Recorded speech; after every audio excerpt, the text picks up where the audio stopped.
नमस्कार मित्रों, फिर से स्वागत है आपका अपने YouTube चैनल हिंदी की पाठशाला पर। मैं डॉक्टर धनेश आपका हार्दिक स्वागत अभिनंदन करता हूं। आज की इस कक्षा में हमने प्रमुख रूप से 2-3 क्लासों में पहले अलंकार है उनको हमने प्रमुख रूप से विस्तृत रूप से देखा था कि अलंकार क्या होते हैं। अलंकार की अलग अलग रूप से परिभाषा हमने देखी थी, जिसमें भारतीय जो आचार्य हैं उनकी परिभाषा हमने देखी थी। और प्रमुख रूप से अनुप्रास है, उत्प्रेक्षा है, ये प्रमुख रूप से जो अलंकार है हम पढ़ चुके हैं। आज हम प्रमुख रूप से जो अलंकार पढ़ेंगे वो अलंकार, जो पहला हम अलंकार आज पढ़ेंगे रूपक अलंकार, वो अलंकार वेरी इंपॉर्टेंट है और सबसे ज्यादा कंफ्यूज करने वाला प्रमुख रूप से अलंकार माना जाता है। कि प्रमुख रूप से जो अन्य जो अलंकार है जैसे यमक है, श्लेष है, ठीक है, वो अलंकार तो आपको याद हो जाएंगे किसी न किसी रूप में, उत्प्रेक्षा भी याद हो जाएगा, परंतु रूपक अलंकार के भेद के भी उपभेद है वो माने गए हैं। कि रूपक अलंकार प्रमुख रूप से सबसे पहले होता क्या है ये समझ में आना कोई बड़ी बात नहीं है। उसके बाद इसके भेदों को समझना थोड़ा सा कठिन काम है, वो मान आप सकते हैं। और प्रमुख रूप से अच्छी परीक्षाओं की आप बात करेंगे, जैसे स्कूल व्याख्याता की, हिंदी साहित्य से, कॉलेज व्याख्याता की, सेकंड ग्रेड की, सेकेंडरी टीचर यानी कि वरिष्ठ अध्यापक की, उसमें प्रमुख रूप से जो ये जो रूपक अलंकार पूछा जाएगा वो भेद और उपभेदों में से ही वहां से प्रश्न है वो किया जाएगा। तो चलिए हम चलते हैं आज के इस सेशन में। देखिए रूपक अलंकार हम पढ़ेंगे। रूपक अलंकार इसमें देखिए, जब किसी पद में उपमेय एवं उपमान दोनों में कोई भेद नहीं रह जाता। दोनों में कोई भेद नहीं रहने का मतलब, जैसे प्रमुख रूप से उपमेय को प्रधान या उपमान को प्रधान बनाने वाली बात नहीं है, यानी दोनों की इस रूप से तुलना की जाए, दोनों को इस रूप से दिखाया जाए कि दोनों में कोई भेद ही नहीं रह जाता। आप पता नहीं लगा सकते कि ये उपमेय है या उपमान है, यानी दोनों को श्रेष्ठ बता दिया जाता है। देखिए कई अलंकार हम पढ़ते हैं, जैसे मान के जो उपमा अलंकार है, ठीक है, उपमा अलंकार में हम क्या देखते हैं, उपमेय है और उपमान है। इसमें उपमेय जो है वो प्रमुख रूप से क्या होता है, श्रेष्ठ नहीं होता, उपमान है उसको श्रेष्ठ बताया जाता है और उपमेय की उपमान से तुलना है वो की जाती है। जबकि रूपक अलंकार में क्या होता है, उपमेय और उपमान दोनों में कोई भेद नहीं रह जाता, बल्कि अर्थात दोनों को एक रूप या एकाकार मान लिया जाता है। यानी कि जैसे मैं कहूं, जैसे चंद्रमा क्या है, चंद्रमा उपमान है, मुख क्या है, उपमेय है। उपमा में तो क्या होता है, दोनों को, चंद्रमा को श्रेष्ठ बता करके उसके साथ इसकी उपमा है वो, या इसको प्रमुख रूप से मुख की उपमा किससे की जाती है, चंद्रमा से की जाती है। जबकि यहाँ पर क्या होता है, जैसे मुख और चंद्रमा की हम बात करें तो दोनों में कोई भेद नहीं रह जाता, यानी किसी को प्रमुख रूप से श्रेष्ठ नहीं बताया जाता, सुपर नहीं बताया जाता किसी को, दोनों में प्रमुख रूप से कोई भेद नहीं रह जाता और दोनों को एक रूप एकाकार मान लिया जाता है। पहचान के लिए देखिए क्या है इसमें, जैसे दो शब्द आएंगे, जैसे समास में हम क्या करते हैं, प्रमुख रूप से इसकी पहचान बनाने के लिए हम देखते हैं, जब किसी पद में प्रयुक्त किसी शब्द का विग्रह कार्य करने पर यदि दो पदों के बीच में रूपी शब्द की प्राप्ति होती है, वहां पर हम प्रमुख रूप से रूपक अलंकार कर सकते हैं। उदाहरण देखिए, बीती विभावरी जागरी, अंबर पन घट में डुबो रही, तारा घट उषा नागरी। यहां पर आप देखेंगे कि प्रमुख रूप से ये जो अलंकार है यानी रूपक अलंकार है, इसमें क्या है, अंबर पनघट यानी अंबर रूपी, यहां पर आप प्रमुख रूप से कर सकते हो। अंबर पनघट की बात करते हैं तो अंबर रूपी पनघट, या फिर प्रमुख रूप से आप बात करेंगे तारा घट, तारा रूपी घट, या उषा रूपी नागरी। इस प्रकार के शब्द आपको यहां पर लगाने पड़ेंगे, यानी समास विग्रह के रूप में आप देखेंगे। उषा नागरी का आप समास विग्रह करेंगे तो उषा रूपी नागरी, तारा घट का करेंगे तो तारा रूपी घट, अंबर पनघट का करेंगे तो अंबर रूपी पनघट। ये जो प्रमुख रूप से इसकी पहचान है वो मानी जाती है।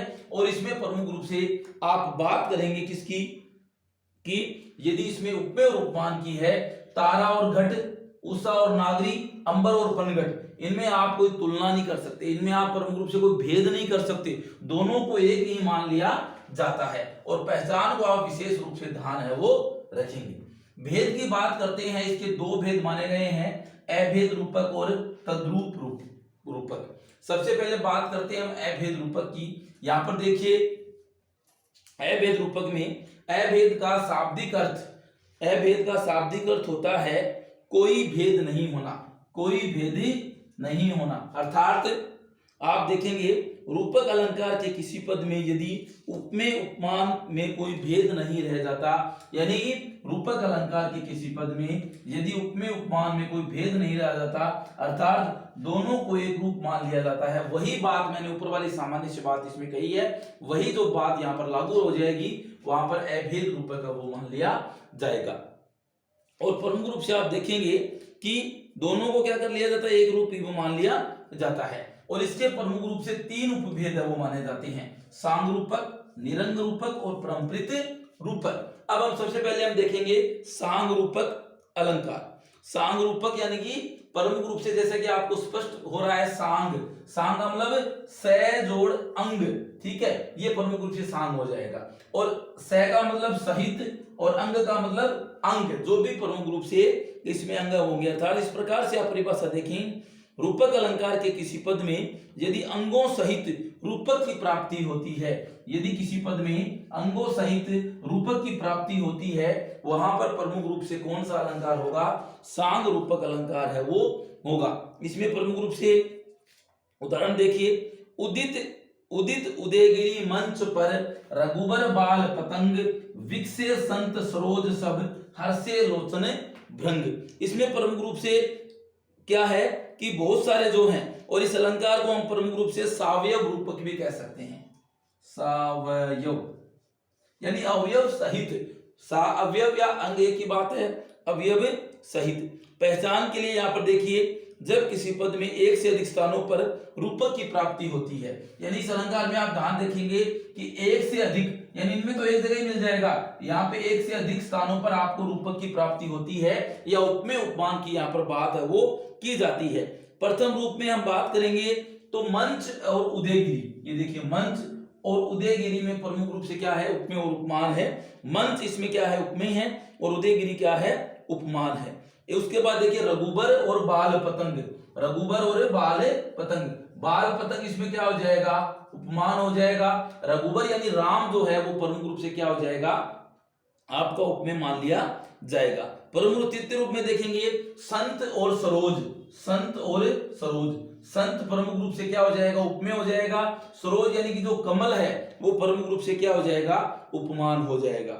चौथा हम देखेंगे, लोचन और भृंग, लोचन और भृंग, लोचन प्रमुख रूप से क्या हो जाएगा, उपमेय हो जाएगा, और भृंग यानी भ्रकुटी है वो प्रमुख रूप से क्या हो जाएगी, उपमान है वो हो जाएगा। आपको सीधा सा मतलब यही आना है कि प्रमुख रूप से रूपक एक से अधिक स्थानों पे आपको मिले और अंगों सहित मिले, यानी अंगों सहित रूपक की प्राप्ति होना, वहां पर सांग रूपक अलंकार है वो माना जाता है। 2 नंबर पे देखिए, निरंग रूपक अलंकार।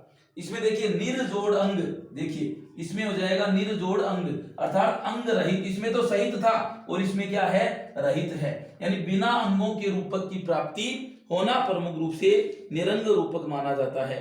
और निरंग रूपक को निरअवयव भी कहते हैं, निरअवयव यानी कि बिना अवयव, निर यानी नहीं, बिना अवयव के भी इसको आप प्रमुख रूप से देख सकते हैं, यानी कि निरअवयव इसको कहते हैं। इसके बाद देखिए, इसमें जो प्रमुख रूप से आपको मिलेगा, यानी कि प्रमुख रूप से निर यानी अंगों सहित, यानी अंग के रहित मिलेगा, इसमें तो सहित मिलेगा और इसमें क्या मिलेगा, रहित मिलेगा। पहचान के लिए, जब किसी पद में केवल एक ही स्थान पर रूपक की प्राप्ति होती है, इसमें क्या होता है, कई स्थानों पे होती है, और इसमें क्या होगा, एक ही स्थान पर आपको रूपक की प्राप्ति है वो प्रमुख रूप से होगी, वहां पर क्या होगा, सदैव निरंग रूपक अलंकार है वो माना जाएगा। इसके बाद उपमान पदों में परस्पर कोई संबंध स्थापित नहीं होता है, यानी उपमान जो पद होते हैं उनमें कोई संबंध स्थापित है वो नहीं, ये प्रमुख रूप से प्रश्न आया हुआ है।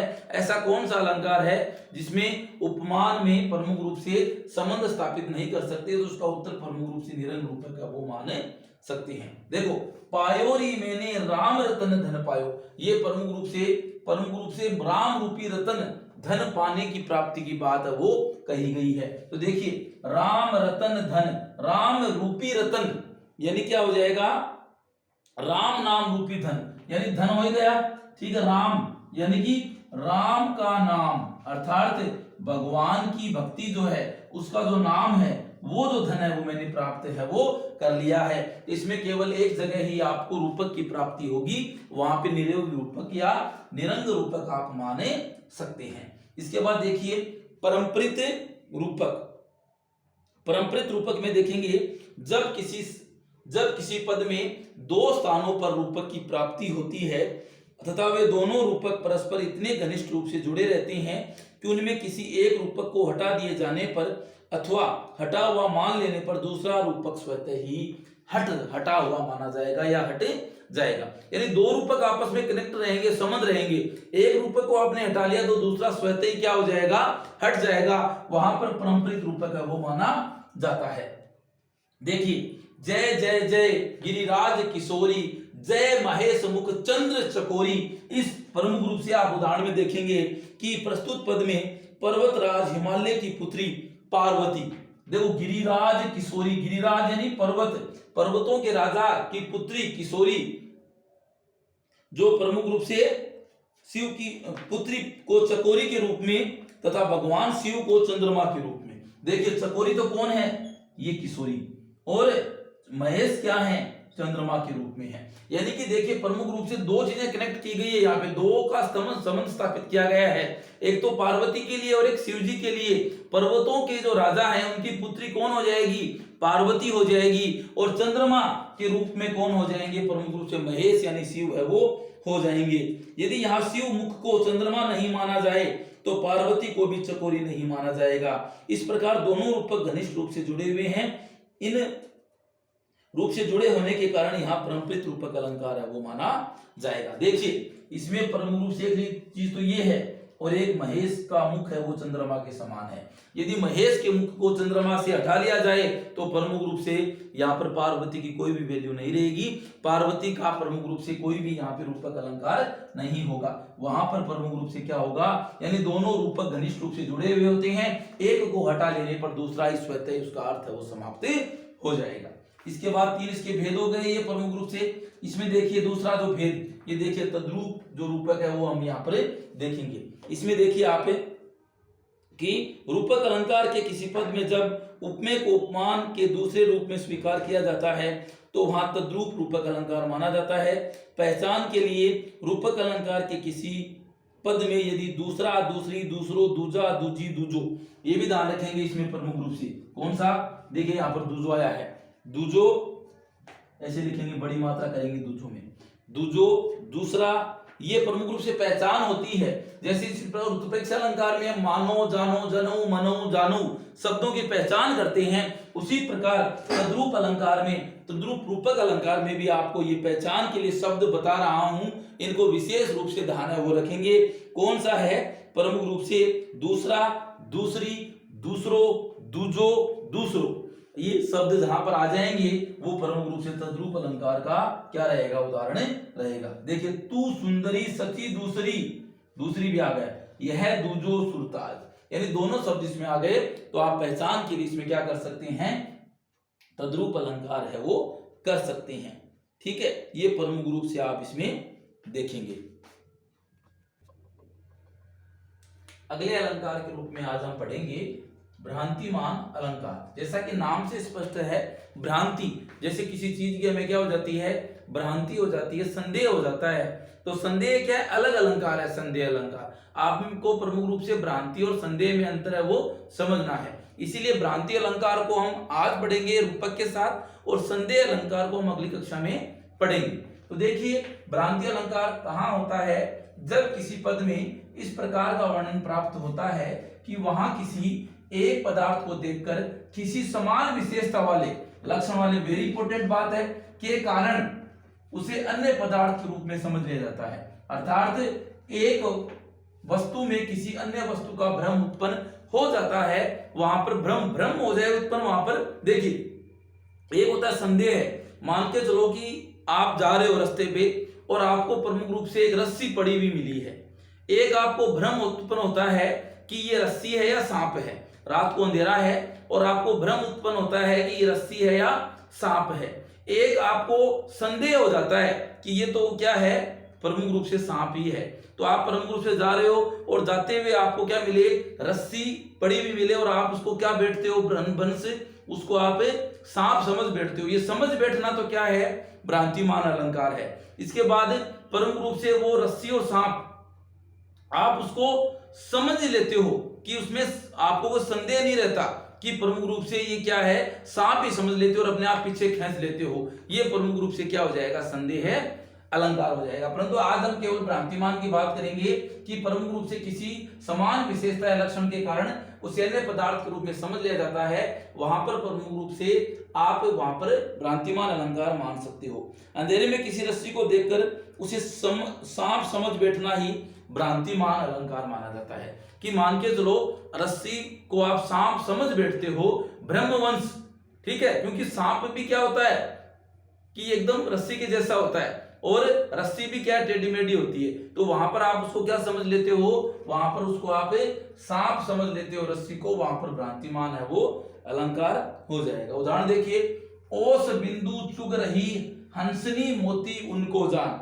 यहां पर देखिए प्रस्तुत पद में हंसनी को समान आकृति के कारण ओस की बूंदों में मोती होने का, देखिए जो हंसनी है वो हमेशा बूंदे वो चुगती है, यानी कि मोती है उनको ग्रहण करती है, परंतु ओस की जो बूंदे होती है एकदम व्हाइट यानी कि सफेद रंग की होती है, और उसको वो हंसनी वो क्या समझ बैठती है, उसको प्रमुख रूप से मोती समझ बैठती है, और अपनी चोंच जो ही वो मारती है उसको पता चलता है कि ये तो मोती नहीं, ये तो क्या है, ओस की बूंदे हैं। तो जो भ्रम उसको हो जाएगा वो भ्रांतिमान अलंकार है, वो कहलाएगा। दूसरा देखिए, बील विचार प्रविशन लग्यो नाग सुंड में व्याल काली ईख समझकर उठा लियो तत्काल। देखिए इसमें प्रस्तुत पद में सर्प को यानी सांप को हाथी की सूंड में बिल होने का, तथा देखिए हाथी का जो सूंड होता है उसमें बीच में जो स्थान होता है वो बिल होने का अनुभव किसको हो जाता है, सांप को, ठीक है, तो सांप वहां पे जाना चाहता है, ठीक है, जबकि सांप जो बड़ा है वो प्रमुख रूप से हाथी ये समझ बैठता है कि ये तो ईख है, ये तो गन्ना है और उसको मैं खा लेता हूं। जो ही वो प्रमुख रूप से अपनी जो सूंड है वो सांप की तरफ करता है और सांप हाथी के सूंड में घुसने के लिए प्रयास करता है, तो वो जो दोनों चीजें वो भ्रमवंश होती है कि एक तो क्या समझ बैठता है सूंड को, अर्थात उसके जो सूंड है उसके अंदर जो छेद होता है उसको प्रमुख रूप से बिल समझ बैठता है, और हाथी है उस नाग को, उस सर्प को जो ईख है यानी गन्ना है वो समझ बैठता है। ये दोनों में भ्रम उत्पन्न होता है। देखिए, कुहू निशा में परछाई को प्रेत समझकर भाग गया। अब देखिए ये चीजें हमारे साथ भी होती है कभी कभी, जब हम अंधेरे में होते हैं और थोड़ा थोड़ा प्रकाश होता है या सूर्य की जो रोशनी है वो कम, सूर्य की चंद्रमा की जो रोशनी है वो रात्रि में कम होती है, तो वहां पर हमारी जो परछाई हमें नजर आती है, तो कोई व्यक्ति ऐसा होता है उस परछाई को क्या समझ लेता है, प्रेत समझ बैठता है, भूत समझ बैठता है, और ये समझ नहीं पाता कि वो तो उसकी स्वयं की परछाई है और वो वहां से भागे जाता है। उसे नहीं पता कि वो जहां पर जाएगा उसकी परछाई भी साथ में जाएगी। तो जहां पर भ्रांति हो जाए वहां पर आप भ्रांतिमान अलंकार करेंगे।